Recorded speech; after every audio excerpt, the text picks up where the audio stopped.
Kita lanjutkan kembali perbincangan. Saya ke Pak Ramadan dulu karena tadi ada pertanyaan tertinggal dari Mas Vincent selaku kuasa hukum dari para korban. Soal aset Pak Ramadan, saat ini proses inventaris apakah sudah dilakukan oleh pihak kepolisian? Kita setelah melakukan pemeriksaan terhadap para korban, tentu upaya yang kita lakukan untuk menelusuri atau tracing aset awalnya adalah dari rekening korban gitu ya. Aliran dana dari para korban dan dari yang lainnya yang masuk ke rekening para afiliator atau para tersangka nanti, Mbak. Itu yang kita lakukan nanti. Oke, jadi ditelusuri dulu rekening yang masuk dari para korban ya, Pak Ramadan ya? Iya, aliran dananya seperti itu. Oke, sekarang proses itu sudah berjalan? Sudah berjalan, Mbak. Oke, sendiri oleh Bareskrim atau dengan lembaga lain? Tentu melibatkan lembaga lain, Mbak. Oke, PPATK ya, Pak? Iya. Dan kemudian artinya belum bisa dibuka ya, Pak, apa saja aset yang sudah dimiliki saat ini? Sebenarnya kalau untuk penegakan hukum, ya, unsur-unsur pidananya tentu sudah cukup sehingga kita sudah bisa menetapkan yang bersangkutan tersangka bahkan melakukan penahanan. Tetapi untuk mengamankan atau menyita aset tersebut kita harus teliti, ya, sehingga kita melibatkan instansi lain seperti PPATK. Jadi benar-benar aset yang akan disita itu benar-benar berasal dari tindak pidana kejahatan ini. Itu, Mbak. Oke, ini supaya tidak salah nantinya. Apakah kemudian memang aset-aset itu dibeli dari uang yang diambil atau dimiliki oleh para korban, begitu ya Pak Ramadan ya? Betul, Mbak. Oke, baik. Kalau saya ingin ke Pak Vincent dulu kalau begitu. Pak Vincent, sejauh ini kan memang proses masih berjalan ya. Tentu kita akan lihat nanti bagaimana kerja polisi. Tapi sejauh ini ada korban bertambah, jumlah korban yang datang ke Anda, Pak Vincent, Mas Vincent? Ya, kalau korban ya, ini kan korbannya ini kan seluruh Indonesia ya.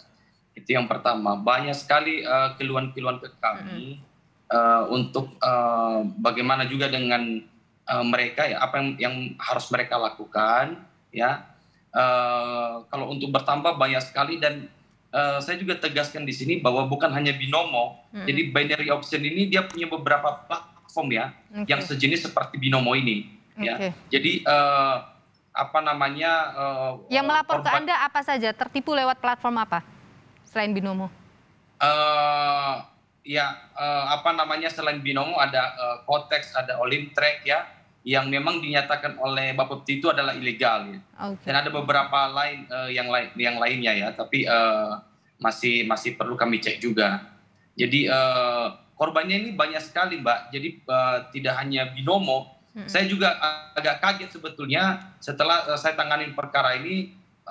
Wah, ini luar biasa korban di seluruh Indonesia gitu. Itu juga di kesempatan ini kami memohon kepada Pak Ramadan ya untuk nantinya bisa difasilitasi bagaimana caranya supaya para korban ini bisa melapor di setiap Polda, mungkin diberi posko ya untuk khusus korban binary option, tidak hanya binomo tapi platform-platform lainnya. Jadi itu harapan kami soal perkembangan ke depan soal korban ini. Oke, baik. Saya ke Mas Nailul dulu. Mas Nailul, terkait dengan modus judi yang bermodus atau berkedok investasi, apa saja yang ada, bagaimana aja modusnya? Iya, Mbak, kalau kita lihat memang binary option itu salah satu modus untuk penipuan investasi online gitu yang sudah terungkap gitu.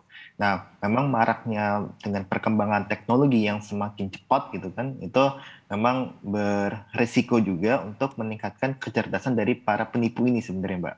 Ya kan? Ya, mereka membuat robot trading gitu kan, yang misalkan yang kemarin rame juga kan robot trading yang akhirnya terbukti tuh mereka menggunakan skema Ponzi gitu. Yeah.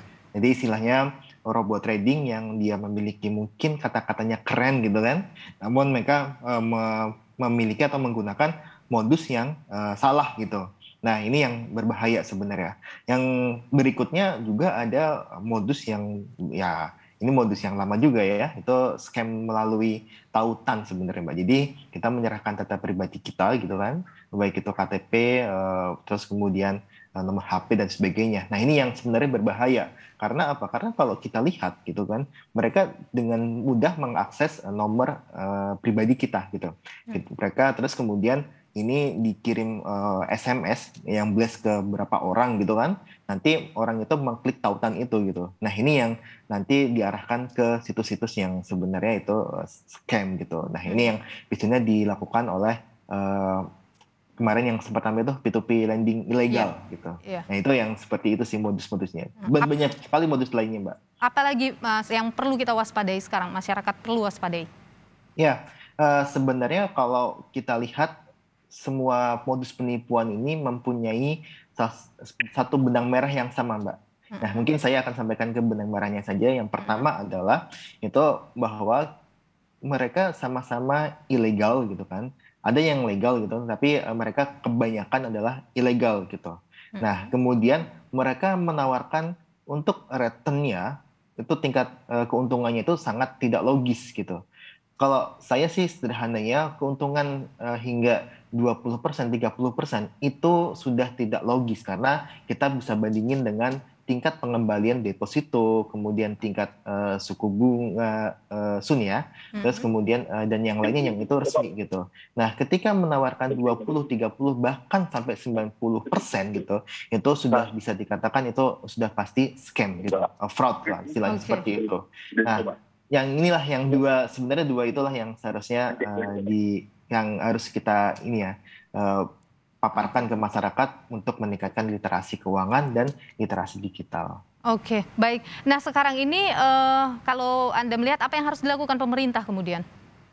Ya, kalau yang dilakukan pemerintah itu yang pasti ada dua sisi Mbak, dua sisi ya. Itu yang pertama adalah sisi pencegahan gitu. Nah, sisi pencegahan ini ada beberapa strategi juga, namun saya ngambil dua saja sebenarnya. Yang pertama adalah bersama-sama dengan masyarakat, dengan toko, kemudian para perusahaan yang legal gitu kan, itu meningkatkan literasi keuangan dan literasi digital. Yang kedua adalah segera untuk menindaklanjuti gitu kan. Ada mereka sebenarnya Kominfo ya. Kominfo itu mempunyai sebuah alat untuk bisa mencegah masuknya website, platform dan sebagainya itu ke masyarakat gitu. Itu terbukti dengan adanya pencegahan untuk platform situs pornografi gitu. Nah, ini bisa diterapkan sebenarnya di investasi online, Mbak. Oke, baik. Terima kasih Mas Nailul Huda dari Ekonom Indef. Terima kasih juga Mas Vincentius Mendrova, kuasa hukum para korban binomo ini, dan juga terima kasih Pak Brigjen Pol Ahmad Ramadan, Karopenmas Mabes Polri. Terima kasih untuk informasinya pagi hari ini.